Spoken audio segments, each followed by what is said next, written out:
నమస్తే. Welcome to VSB Telugu audio library. కథా శీర్షిక మార్గదర్శి. రచన గంటి భానుమతి గారు.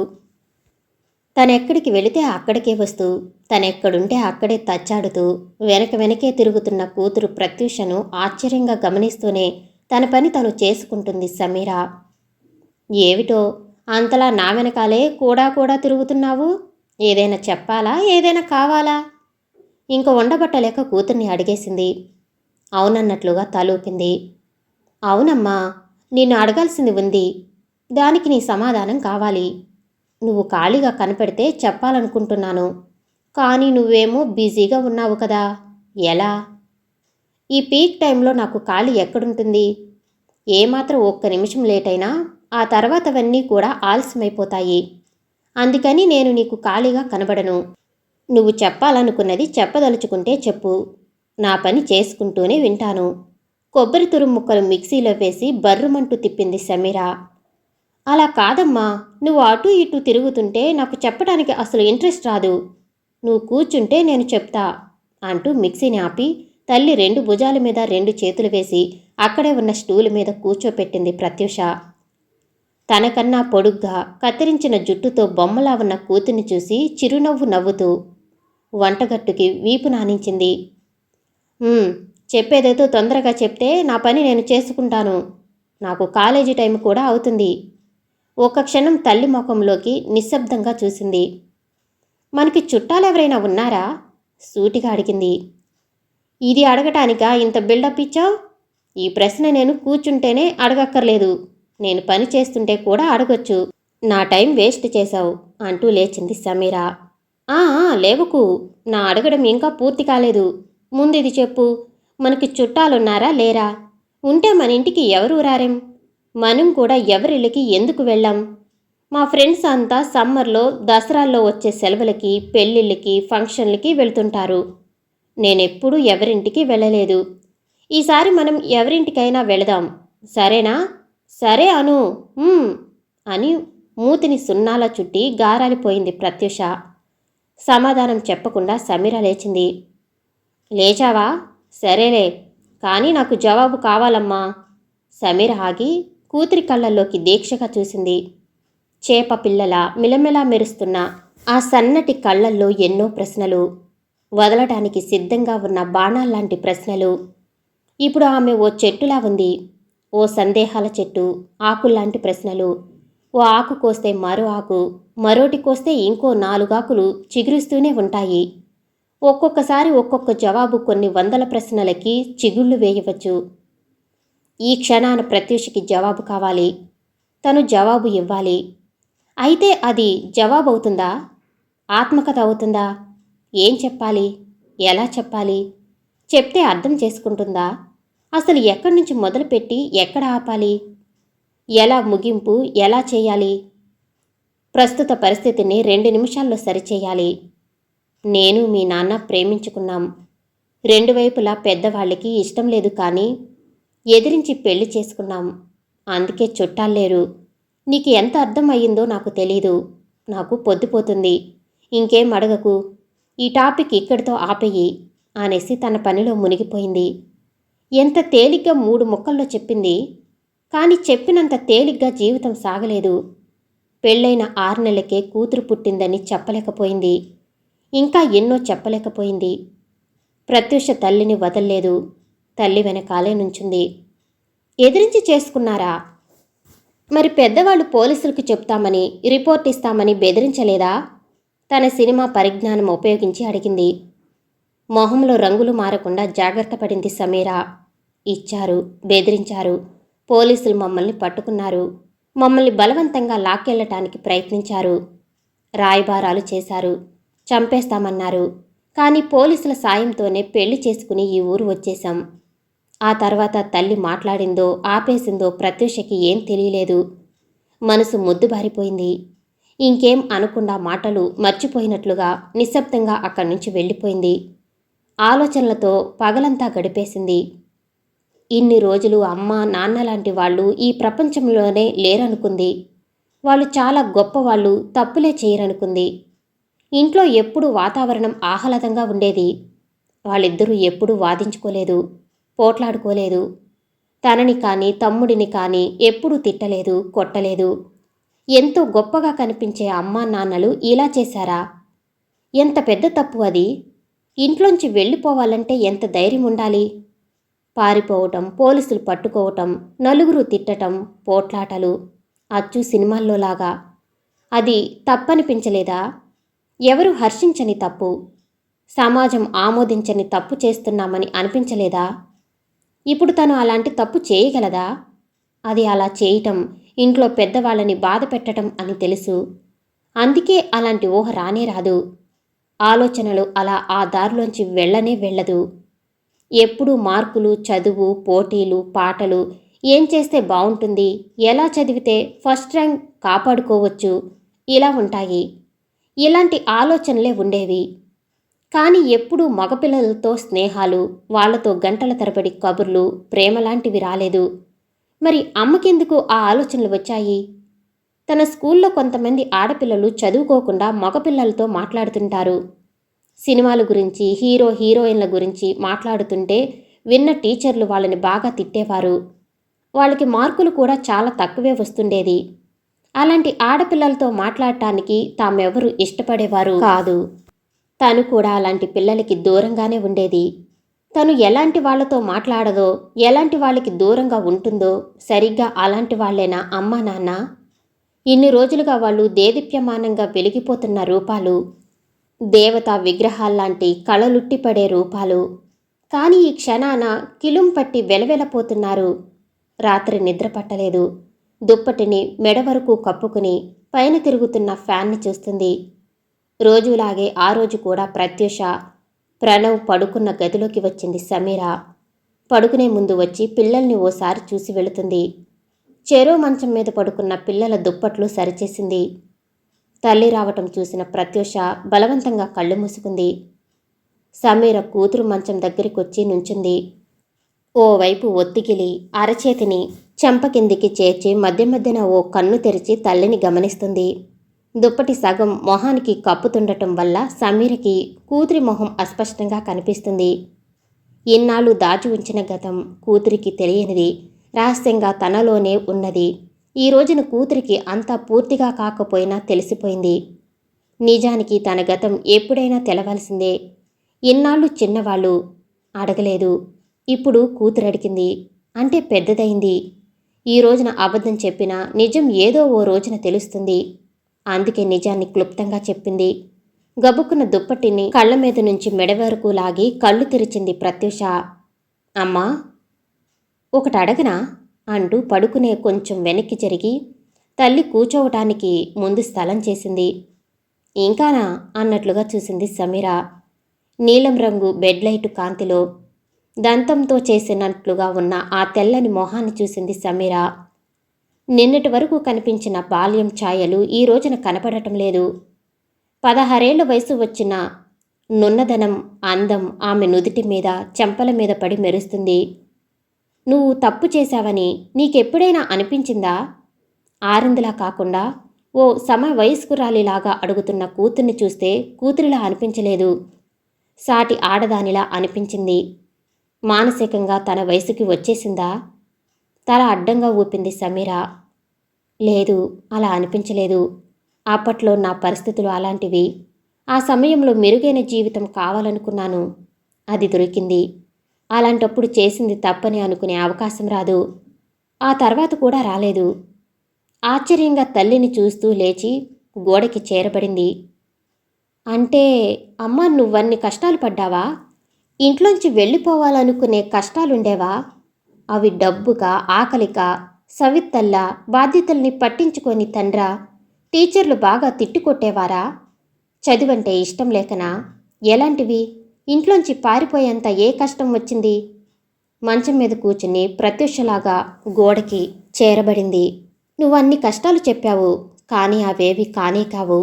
నా కష్టానికి నేనిచ్చే డెఫినేషన్ వేరు. మా నాన్నగారు ఓ గవర్నమెంట్ ఆఫీసులో పనిచేసేవారు. పొద్దున వెళితే రాత్రి వచ్చేవారు. ఆఫీసు ఇంటికి చాలా దూరం. అలసిపోయి వచ్చేవారు. అందుకని ఎప్పుడూ చిరాకు, కోపం. నా పైన 2 అన్నయ్యలు. 2 హాస్టల్లో ఉండి చదువుకునేవారు. ఇంక ఇంట్లో నేనొక్కదాన్నే. అమ్మా నాన్నలు ఇద్దరూ ఎప్పుడూ నేనేం చెయ్యాలో ఏం చేయకూడదో చెప్తూ రోజులు గడిపేస్తుంటారు. నాది చేదు బాల్యం. ఆ చేదుని భరించలేకపోయాను. మీ నాన్నతో పరిచయం నాకు ఓ బలంగా మారింది. ప్రత్యూష తల్లి మాటలకి కన్విన్స్ కాలేకపోయింది. అమ్మకి నన్ను పెద్ద టాలెంటెడ్ అమ్మాయినని అందరూ అనుకోవాలని ఆరాటం, ఆశ, తాపత్రయం. వారానికి 2 రోజులు డ్యాన్స్ క్లాసులు, 2 రోజులు సంగీతం, 2 రోజులు ఇంకెక్కడికో.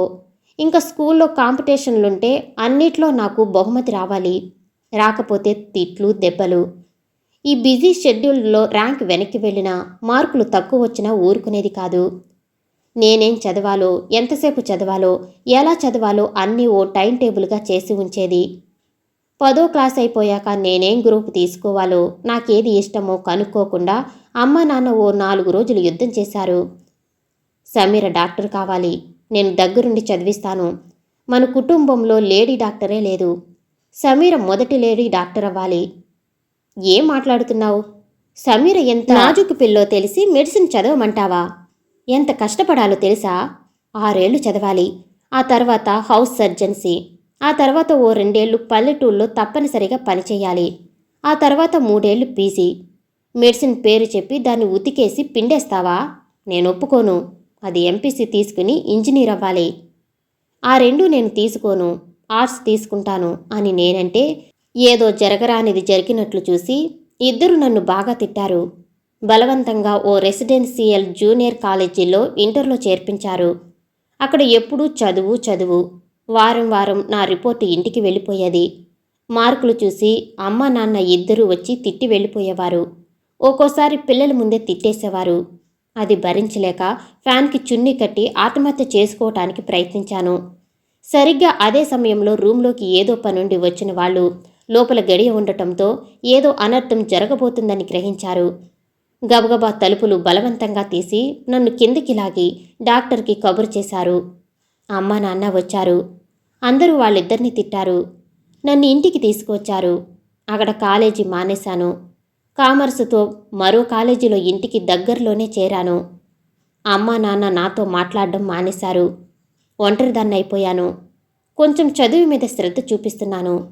సరిగ్గా ఆ సమయంలోనే మీ నాన్నతో పరిచయం. మీ నాన్న చాలా బీదవాడు. నా చేతిలో డబ్బుండేది. అది తనకిచ్చి సాయపడేదాన్ని. ఆ విధంగా ఇంటర్ 2 సంవత్సరాలు అయిపోయాయి. బీకాం కూడా ఇద్దరం ఒకే కాలేజీలో చేరాం. మా ఇద్దరి సంగతి అమ్మా నాన్నకి తెలిసింది. నన్ను కొట్టి తిట్టి కాలేజీ మానిపించేశారు. ఏం చేయాలో తెలియని పరిస్థితి. నాకు మీ నాన్న ఒక్కడే ఆప్తుడిగా కనిపించాడు. రోజు మా ఇంటి కాంపౌండ్ దగ్గరికి వచ్చి ఓ చీటీ విసిరేసేవాడు. నేను అలాగే చేశాను. అలా చాలా రోజులు గడిచాయి. ఈ జైలు జీవితం కన్నా మీ నాన్నతో వెళ్ళిపోవటం మేలనుకున్నాను. అది ప్రేమ అని అనుకోలేదు. అది దేనికి దారి తీస్తుందో, పర్యవసానం ఎలా ఉంటుందో నాకు అక్కర్లేదు. ఆ ఇంట్లోంచి వెళ్ళిపోవాలి. దానికి మీ నాన్న సాయం తీసుకున్నాను. అంతే, ఓ రోజున వెళ్ళిపోయాను. తర్వాత పోలీస్ రిపోర్టు. మమ్మల్ని ఓ వారం రోజుల తర్వాత పట్టుకున్నారు. మేం మా ఇళ్ళకి వెళ్ళలేదు. ఓ స్నేహితుడి ఇంట్లో ఉన్నాం. కులాలు వేరు, ఆర్థిక స్థితులు వేరు. ఆ తర్వాత పోలీసుల సాయంతో మేం పెళ్లి చేసుకున్నాం. ఈ ఊరు వచ్చేశాం. మొదట్లో చదువుకోలేదన్న బాధ ఉండేది. అందుకని మేమిద్దరం పగలు చిన్న ఉద్యోగం చేస్తూనే రాత్రులు చదువుకున్నాం. నువ్వు, తమ్ముడు ప్రణవ్ మీ ఇద్దరిని నాతో తీసుకువెళ్లేదాన్ని. ఆ రోజుల్లో చాలా కష్టపడ్డాం. డబ్బుకి ఇబ్బంది పడ్డాం. అయినా నాకే రోజున కూడా ఇంట్లోంచి వచ్చేశానన్న బాధ కలగలేదు. తప్పు చేశాననిపించలేదు. అలాగే చదువులు కొనసాగించాం. ఉద్యోగాల్లో మెట్లు ఎక్కాం. పీజీ, పీహెచ్డీ చేశాం. నేను కాలేజీ లైన్కి మారాను. మీ నాన్న మాత్రం అదే ఆఫీసులో ఉన్నారు. ఇది విషయం. ఇంక పడుకో అంటూ మంచం దిగపోయింది. ఒక్క మాట చెప్పమ్మా. సమీర ఏం మాట్లాడలేదు. నేను ఎవరితోనైనా వెళ్ళిపోతే నీకేమనిపిస్తుంది? కూతురి మొహంలోకి ఆశ్చర్యంగా చూసింది. ఏమనుకుంటాను? నాదే తప్పనుకుంటాను. నా పెంపకంలోనే లోపం ఉందనుకుంటాను. ఓ 17 ఏళ్ల పిల్ల ఇల్లు వదిలి వెళ్ళిపోయే పరిస్థితి కల్పించానని అనుకుంటాను. నా తప్పు నువ్వు చూడవా? ఆశ్చర్యంగా అడిగింది ప్రత్యూష. నీ తప్పు నేను చూడను. తెలిసి తెలియని వయసు. జీవితం అంటే ఏమిటో తెలియని వయసు. నిన్ను సరిగ్గా సరైన మార్గంలో నడిపించలేకపోయానని తప్పుని నా మీద వేసుకుంటాను. ఇంట్లో చిన్నవాళ్ళకి పెద్దవాళ్ళకి మధ్య బంధం పువ్వు తావిలా ఉండాలి. ఆ పరిమళం ఆ పువ్వు చుట్టూ ఉండాలి. అంతేకాని పువ్వు ముళ్ళులా ఉండకూడదు. ముళ్ళు గుచ్చుకుంటుందని దూరం జరిగిపోయేలా ఉండకూడదు. ఇంట్లో ఉన్న పెద్దవాళ్ళ నుంచి దూరంగా వెళ్ళిపోవాలనుకుంటే అది పెద్దవాళ్ల తప్పే అవుతుంది. అంటే నీ విషయంలో నీకలాగే అనిపించిందా? ఇంతకు ముందే చెప్పాను. ఇల్లు వదిలి బయటికి ఎలా వచ్చానో ఇంకేం చెప్పటానికి లేదు. దీన్నిక ఇక్కడతో ఆపేస్తే మంచిది. పడుకో. గబగబా గదిలోంచి బయటకొచ్చేసింది సమీర. ప్రత్యూష మంచం దిగి తల్లి వెనకాలే వచ్చింది. అంటే నువ్వలా వెళ్ళిపోవటానికి కారణం మీ పెద్దవాళ్ళా?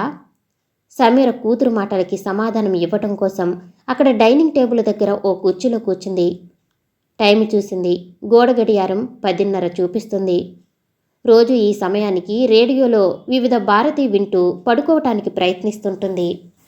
ఏమో ఆ సమయాన అలా అనిపించింది. సమయం గడుస్తున్న కొద్దీ అభిప్రాయాల్లో ఆలోచనలో మార్పులొచ్చి డైల్యూట్ అయిపోతాయి. అందుకని అయిపోయిన దాని గురించి మనం మాట్లాడుకోకపోవటం మంచిది. లేదమ్మా ఆపకు. కారణం పెద్దవాళ్ళంటావా? చెప్పలేను. కానీ ఒకటి మాత్రం నిజం. బాల్యం దాటి కౌమార దశలోకి వస్తున్నప్పుడు ఇంట్లో వాతావరణం బావుండాలి. ఎందుకంటే అదే సరైన సమయం. పిల్లల్లో మానసిక మార్పులు జరగటానికి, అభిప్రాయాలు ఏర్పడటానికి. అందుకని ఆ సమయంలో తల్లి పాత్ర ఎంతో ఉంటుంది. ఇలాంటి వాటిని అధిగమించటానికి అయోమయ స్థితి నుంచి కాపాడగలిగేది ఇంటి వాతావరణమే. దానికి తల్లిదే బాధ్యత. పిల్లల వ్యక్తిత్వ నిర్మాణంలో, వ్యక్తిత్వ వికాసంలో, జీవన గమనంలో ఆత్మవిశ్వాసం, ఆత్మగౌరవం లాంటి వాటిని పెంచడం కోసం తల్లి ఎప్పుడూ ఓ ఉదాహరణలాగా ఉండాలి. అప్పుడే పిల్లలకి చెప్పగలిగే అధికారం ఉంటుంది. ఇది ఒకవైపునే ఉందంటే తల్లి పిల్లల బంధం యజమాని సేవకులులాగా ఉంటుంది. ఎదుగుతున్న పిల్లల్లో శారీరక మానసిక మార్పులు జరుగుతున్న సమయంలో తల్లి ఓ స్నేహితురాలిలాగా వెన్నంటే ఉండాలి. తల్లి నుంచి ప్రేరణ కలగాలి, స్ఫూర్తి రావాలి. ఎలాంటి పరిస్థితినైనా ఎలా ఎదుర్కోవాలో ఉదాహరణలుగా చిన్న చిన్న కథలు చెప్తూ నైతిక విలువలు, బాధ్యతలు పెంచుతూ గుర్తు చేస్తుండాలి. అన్నిటికన్నా తల్లిదండ్రులు పిల్లలకి అన్ని విషయాల్లో తోడుగా అండగా ఉన్నారన్న భావం పిల్లల్లో కలగజేయటం ముఖ్యం. శత్రువుల మధ్య ఉండేలాంటి వాతావరణం ఉండకుండా చూసుకోవాలి. ఇంట్లో వాతావరణం హాయిగా ఉంటే పిల్లలు తప్పటడుగులు ఎందుకేస్తారు? ఆత్మహత్యలు చేసుకోవాలన్న ఆలోచనలు ఎందుకు వస్తాయి? సామాజిక విలువలు, కుటుంబం, బ్రతుకులు వాటి ప్రామాణికం నేర్పించాల్సిన బాధ్యత ఇంట్లో పెద్దవాళ్ళదే. అందుకే నేను మా అమ్మ నుంచి ఏం కోరుకున్నానో, అసలు అమ్మ అంటే ఎలా ఉండాలో అలాగే ఉండటానికి ప్రయత్నించాను. మీరిద్దరూ మరో సమీర, మరో నాన్నలాగా అవ్వకూడదని రోల్ మోడల్స్ లాగా ఉండేలాగా ప్రవర్తించాము. బాల్యం ఎప్పుడూ హాయిగా, నిర్మలంగా, నిష్కల్మషంగా గడపాలి. ఎందుకంటే బాల్యం జీవితానికి పునాది. అది పటిష్టంగా ఉంటే చెడు ఆలోచనలు, వంకర బుద్ధులు రావు. నీకు ముందే చెప్పాను, నాది చేదు బాల్యం అని. ఆ ఇంటి వాతావరణంలోంచి ఎలా బయటపడాలి అన్న ఆలోచన ఒక్కటే ఉండేది. అంతేకాని చేస్తున్నది తప్పు అని ఆ సమయాన నాకు అనిపించలేదు. ఇంక పడుకో. ఇప్పటికే చాలా పొద్దుపోయింది. నేను పొద్దున్నే లేవాలి. మర్నాడు పొద్దున్న వంటింట్లో ఉన్న తల్లి దగ్గరికి వచ్చి సమీర బొగ్గ మీద ముద్దు పెట్టింది ప్రత్యూష. థ్యాంక్ యూ అమ్మా. రాత్రంతా ఆలోచించాను. చిన్నప్పటివి ఎన్నో గుర్తు తెచ్చుకున్నాను. ప్రతి జ్ఞాపకం నా పెదవుల మీద చిరునవ్వునే ఇచ్చింది. నాకు అపురూపమైన, అందమైన బాల్యాన్నిచ్చావు. కాదమ్మా, నా బాల్యాన్ని కాపాడావు. సమీర తెలివైన మనసుతో కూతురు నుదుట చిన్న ముద్దు పెట్టింది. సమాప్తం. నేను వినిపించే ఆడియో కథలు, నవల్స్ మీకు నచ్చినట్లయితే మరిన్ని కథల కోసం షేర్ చేసి, లైక్ చేసి, సబ్స్క్రైబ్ చేసుకోండి. అలాగే పక్కనే ఉన్న బెల్ ఐకాన్ని ప్రెస్ చేయండి. పక్కనే ఉన్న బెల్ ఐకాన్ని ప్రెస్ చేయడం వల్ల నేను పంపించిన ఆడియోస్ మీకు వెంటనే నోటిఫికేషన్ అందుతుంది. Thank you for watching.